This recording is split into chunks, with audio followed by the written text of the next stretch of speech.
মানস পুত্র, কে সনত, সনাতন, সনন্দ, সনাতন, এদিকে বলে চতুষ্কুমার, মানে চতুষ্কুমার। এরা হচ্ছে সবচেয়ে ব্রহ্মা মানে সৃষ্টির শুরুতেই এরা, এই চারজন ব্রহ্মার মানুষ। ব্রহ্মা তখন বললেন যে তোমাদের দ্বারাই আমি সৃষ্টি করতে চাই।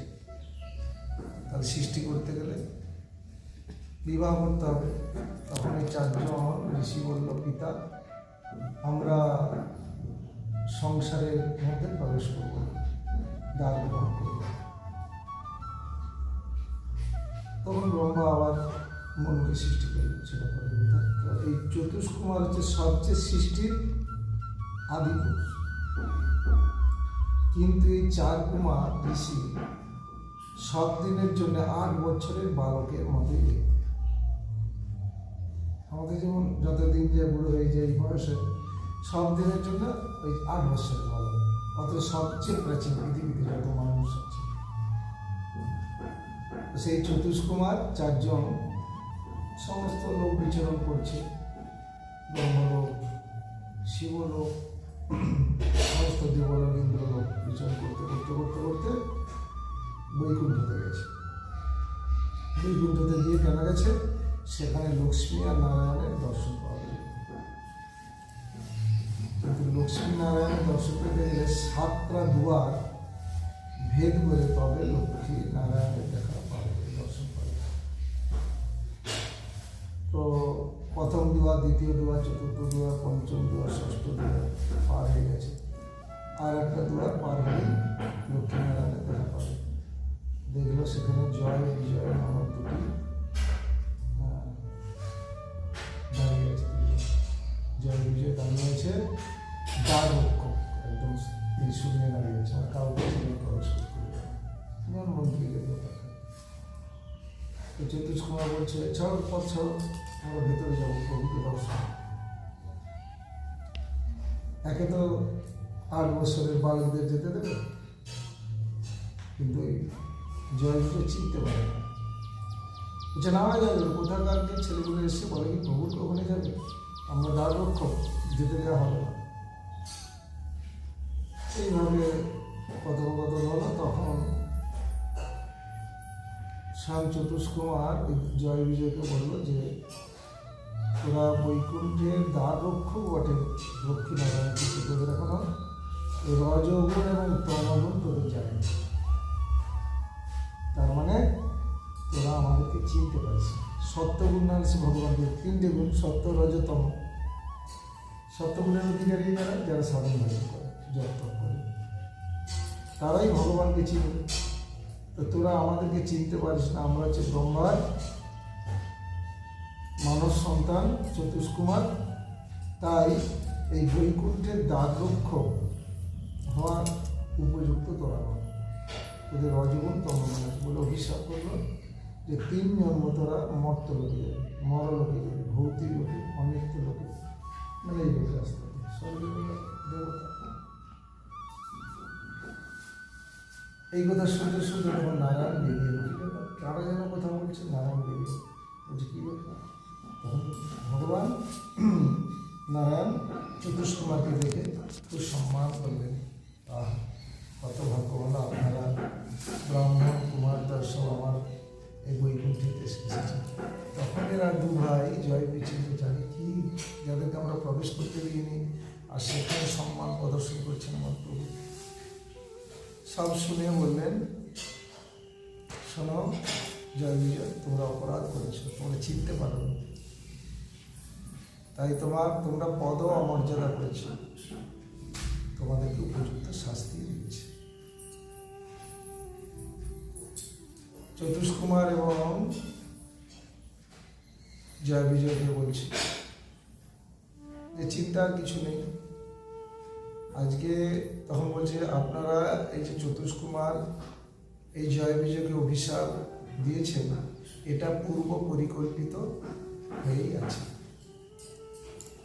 একদিন স্বয়ং লক্ষ্মী দেবীকে এরা এইভাবে বাধাপ্রাপ্ত করেছিল, তখন লক্ষ্মী দেবী এই অভিশাপটা এদের করেই রেখেছে। আপনারা কেবল সেটাকে স্মরণ করিয়ে দিলেন। আপনারা স্মরণ করিয়ে দিলেন। তো 3 জন্ম পৃথিবীতে আসতে হবে, এই মনোজগতে, ভৌতিক জগতে, অনিত্য জগতে, দুঃখময় জগতে। সেই জয় বিজয়কে বললো যে ভগবান নারায়ণ বললেন যে তোরা যদি দুজনে এই পৃথিবীতে গিয়ে আমার সাথে বৈরী ভাব করিস, বৈরী ভাব মানে আমার বিরোধিতা করিস, শত্রুতা করিস আমার সঙ্গে, তাহলে অকালেই আমার হাতে তোদের প্রাণ যাবে, আমার হাতে তোদের বীর গতি প্রাপ্ত হবে। আর যদি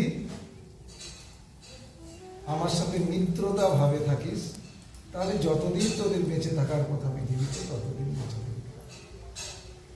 তখন জয় বিজয় বললে, প্রভু এই অনিত্য জগতে, মর জগতে, ভৌতিক জগতে এতদিন আমাদের থাকতে হবে না, আমরা বেশি দিন থাকতে চাই না, তাই তোমার সঙ্গে বৈরী ভাব করে, শত্রুতা করে যত তাড়াতাড়ি তোমার হাতে মরে মৃত্যুকে বরণ করে আমরা বীর গতি প্রাপ্ত হয়ে আবার স্বর্গে ফিরে আসতে পারি।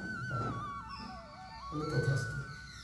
সেই জয় বিজয় সত্যযুগে হিরণ্যাক্ষ, হিরণ্যকশিপু, ত্রেতা যুগে রাবণ আর কুম্ভকর্ণ, আর দাপর যুগে হচ্ছে শিশুপাল আর দন্তবক্র। এই দুজনে 3 যুগে অসুর করে জন্মগ্রহণ করবে। আজকের যে বিষয়বস্তু, সত্য যুগে হিরণ্যাক্ষ, হিরণ্যকশিপু 2 ভাই। হিরণ্যাক্ষ 2 ভাই তো প্রচণ্ড অত্যাচারী। অসুরদের মাকে দিতি, আর দেবতাদের মা হচ্ছে অদিতি। দিতি এবং অদিতি এরা প্রত্যেকেই একই পিতার কন্যা ছিল। দক্ষ রাজার কন্যা। তো একাধিক দক্ষ রাজার কন্যাকে বিয়ে করেছিল পশ্চিমবঙ্গ, তার মধ্যে দিতি আর অদিতি। দিতি এক সময়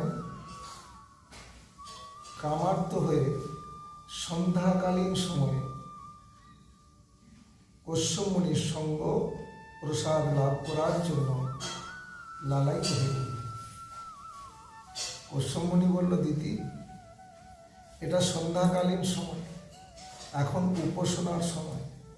সন্ধ্যাকালে কিন্তু আমাদের উপাসনার সময়, খাওয়ার সময় না, অন্য কোনো কর্ম করার জন্য না।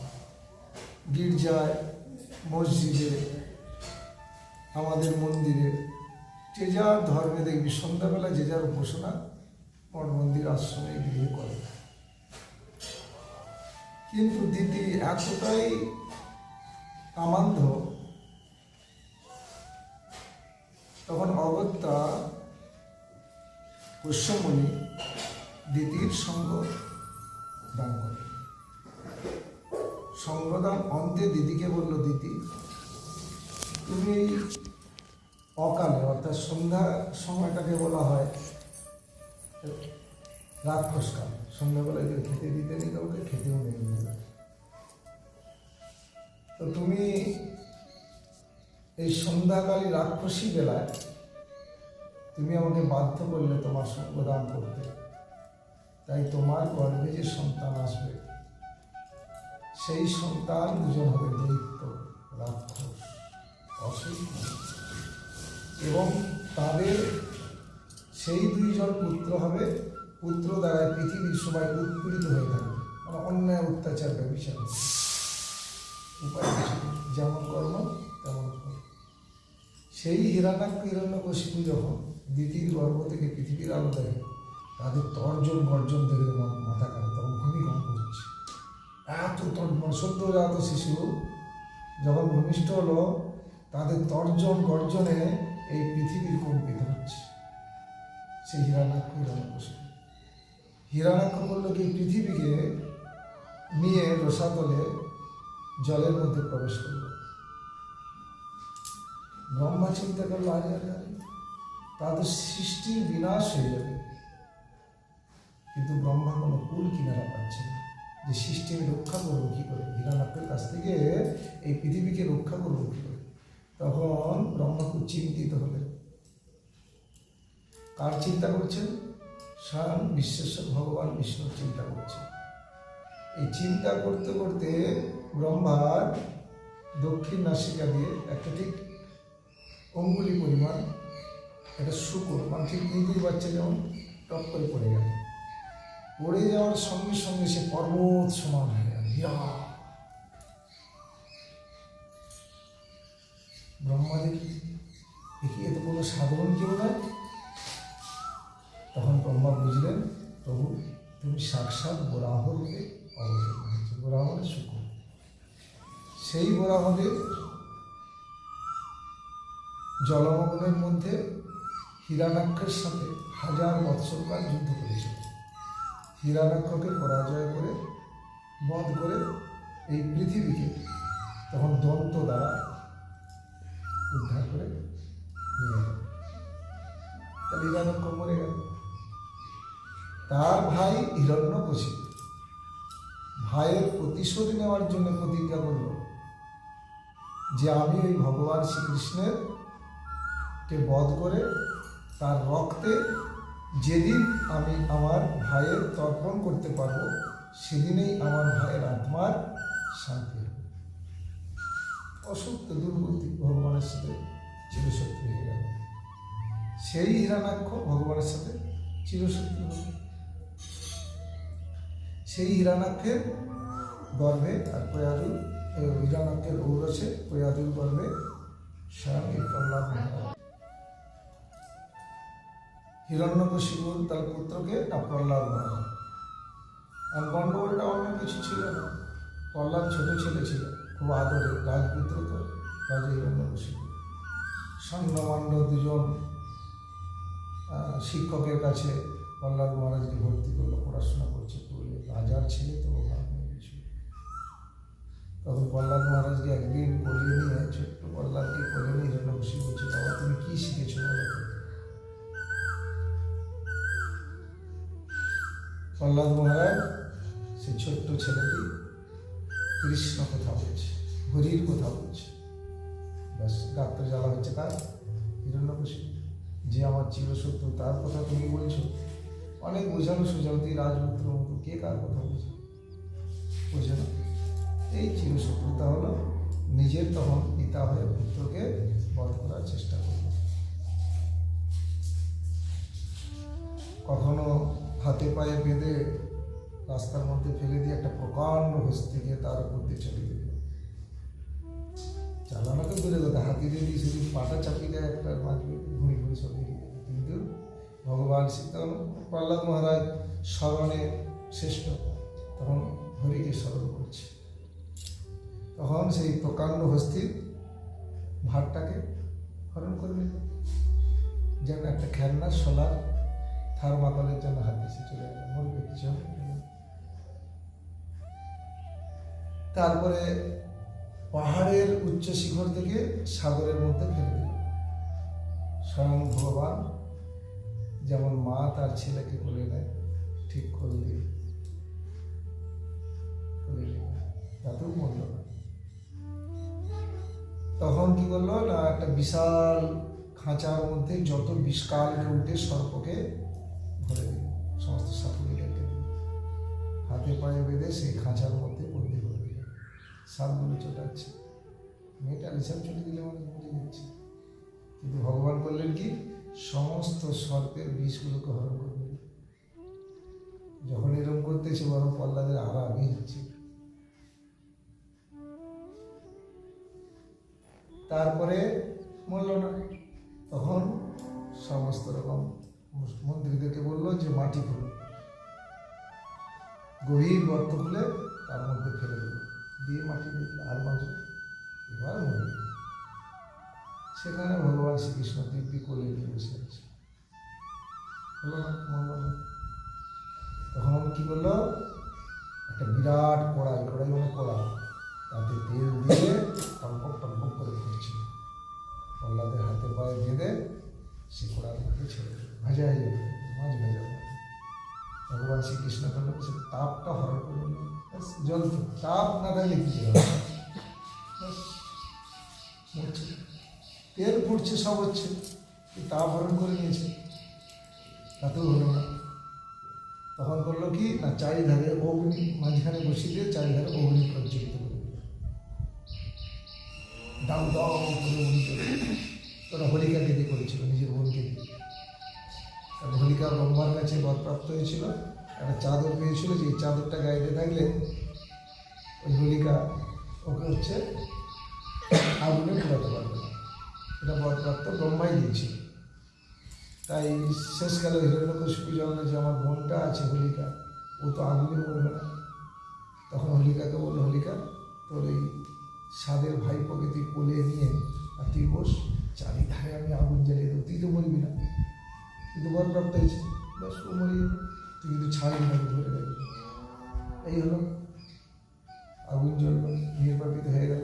হোলিকার কোনো বন্ধ নেই, আর প্রহ্লাদের কোনো খুশি আসে না, চুপচাপ এসে গেছে। কি ব্যাপার বলুন? তাহলে এখানে কি ব্রহ্মার বর মিথ্যা? বরপ্রাপ্ত হয়েছিল, ব্রহ্মা বলল, হোলিকা তোমাকে আমার ভগবানের ভক্তকে আঘাত করার জন্য তোমাকে শক্তি দিয়ে, এই ভগবানের ভক্তকে তুমি আঘাত করার চেষ্টা করেছ, তাই তোমাকে নিজেই ছাই করে দিলাম। হলো না, তা তো হলো না। তখন বন্দি কারারুদ্ধ কারাগারে বন্দি করে দিল। একটা বিষ নাড়ু বানালো হিরণ্যকশিপু। যে বিষ নাড়ু 10 হাত দূরে যদি থাকে, তার গন্ধ কেউ যদি না, সে মারা যাবে সঙ্গে সঙ্গে। আবার সেই বিষ নাড়ু নিয়ে প্রহ্লাদের মা নিজের স্ত্রী কোয়াধুকে দিলে। কোয়াধু তোমার স্বাদের, কোয়াধ হচ্ছে ছেলের পক্ষ ছিল, মা তো স্বামীকে সমর্থন করতে পারে, কিন্তু কিছু বলতে পারে, দুর্দণ্ড প্রতাপশালী স্বামী, মুখের উপরে মুখ দিতে পারত না, কিন্তু কষ্ট হতো। তো সেই এটা নিয়ে নাড়ুটা নিয়ে বল, যাও তোমার স্বাদের পুত্রকে দিয়েছো। কি নিষ্ঠুর দেবে, মানে মাকে দিয়ে দেওয়া, অন্য কাউকে না, তোমার এত দরদ চাও, আর উপায় তো নেই, যে কোথাও ফেলে দিল সৈন্য দিয়ে নিয়ে পাঠালো, যাও তোমার স্বাদের পুত্র তোমার সামনেই ছটফট করে মরে গেল। মুখে ঘন্টা দিয়ে রুদ্ধ কারাগারের কাছে গিয়ে প্রহ্লাদ দেখতে গেল, মা এসেছে। মা, ও মা, তুমি মুখটা কেন ঢেকে রেখেছ? কতদিন তোমাকে ছোট্ট প্রহ্লাদ বলছে। কোয়াদু ভাবছে, আমি কি লজ্জায় মুখ দেখাবো, মা হয়ে ছেলের হাতে বীজ নাড়ু দিতে এসেছে। মনে মনে ভাবছে, মা তুমি আমার জন্য নাড়ু কিছু আনো না। কোয়াদু মুখে কিচ্ছু বলছে না, মনে মনে ভাবছে নাড়ু এনেছি, তবে সে নাড়ু আনি বীজ নাড়ু। মনে দাও না, ওই তো তোমার কাছে কি রয়েছে। মুখটা ঘুরিয়ে কোয়াদু সেই বীজ নাড়ুটা রুদ্ধ করা লাগতো, সেখান থেকে হাত করে দিয়ে দিল। প্রহ্লাদ মহারাজ সে নাড়ুটা বুঝতে পেরেছে যে বাবার প্রেরিত এই বিষ্ণু বাবা পাঠিয়েছে।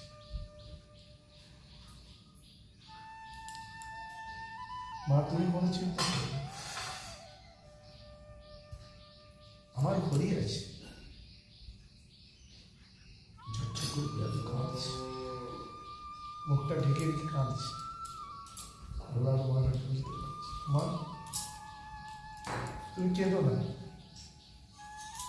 জানো তো আমার ঘড়ি আছে, তোমার কোনো চিন্তা নেই, আমার ঘড়ি আমাকে রক্ষা করবে।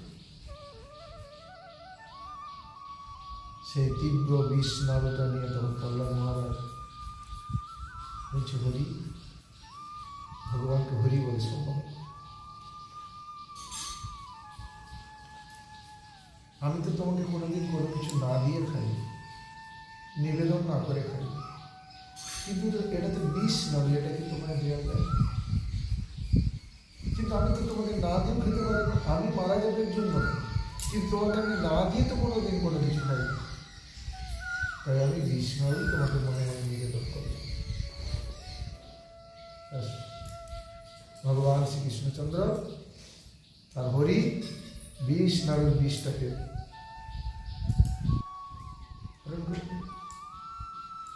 বিষ নাড়ু ভগবানের অধরামৃতকে বিষ তো দূরের কথা, সেটা অমৃতে পরিণত হলো। সেই নাড়ু দিব্যি খেয়ে মরল না। কোনোভাবেই প্রহ্লাদকে, ওটা হচ্ছে দক্ষিণ ভারতীয় অহবলম, ঘন গভীর জঙ্গলের মধ্যে এই হিরণ্যকশিপু রাজপ্রাসাদ, দক্ষিণ ভারতীয় অহবলম। তখন এবার সমস্ত চেষ্টা প্রচেষ্টা, দক্ষতা যোগ্যতা ব্যর্থতায় পর্যবসিত হয়ে হিরণ্যকশিপু প্রহ্লাদ মহারাজকে বলছে, প্রহ্লাদ, কি এমন শক্তি যে তুমি কে বাঁচিয়ে রেখেছে? অদৃশ্য, তাকে দেখতে পাচ্ছি না, সে কোথায় থাকে? বলি, আমার সর্বত্র থাকে, সব জায়গায় আছে। তখন রাজপ্রাসাদ, তখনকার দিনে রাজপ্রাসাদে এই বড় বড় থাম ছিল, এখন যেমন অন্যান্য থাম, সর্বত্র আছে। তোর হরি বলছে, হ্যাঁ বাবা, সর্বত্র আছে, যখন যেদিকে চাই তাহারে দেখিতে পারি। বলছে স্ফটিক স্তম্ভে, স্ফটিক পাথরের স্তম্ভ, এতে না এখানে আছে। হ্যাঁ, স্ফটিক স্তম্ভে আমার ভগবান থাকে। বলে হ্যাঁ আছে, সর্বত্র আছে। প্রধান্বিত হয়ে তখন হিরণ্যকশিপু তার অস্ত্র শস্ত্র বার করে সেই স্ফটিক স্তম্ভ থেকে যা দ্বিখণ্ডিত করে দিল, ব্যাস, হিরণ্যকশিপু ভক্ত বাক্য রক্ষা করার জন্য স্ফটিক স্তম্ভ থেকেই তিনি প্রকটিত হলেন। তারপরে যা হওয়ার কোলে টেনে নিয়ে জানু করে শুইয়ে নখ দ্বারা, নখাগ্নি দ্বারা মুখ্য বিদীর্ণ করে রক্ত পান করছে।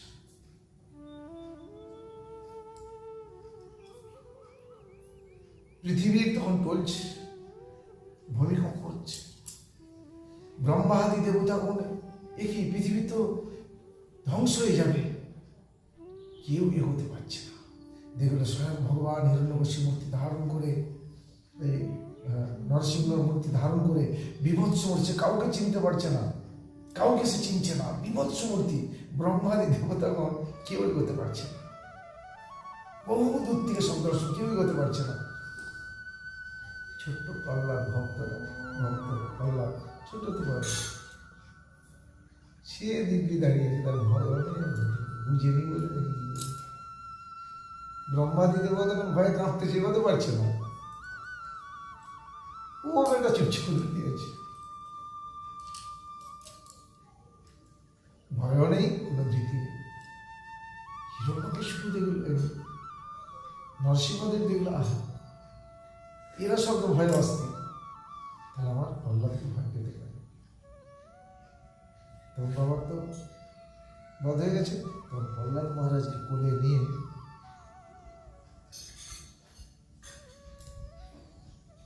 একটি হস্তের মধ্যে প্রহ্লাদ মহারাজের চরণ দুটি রেখেছে স্বামী ভগবান।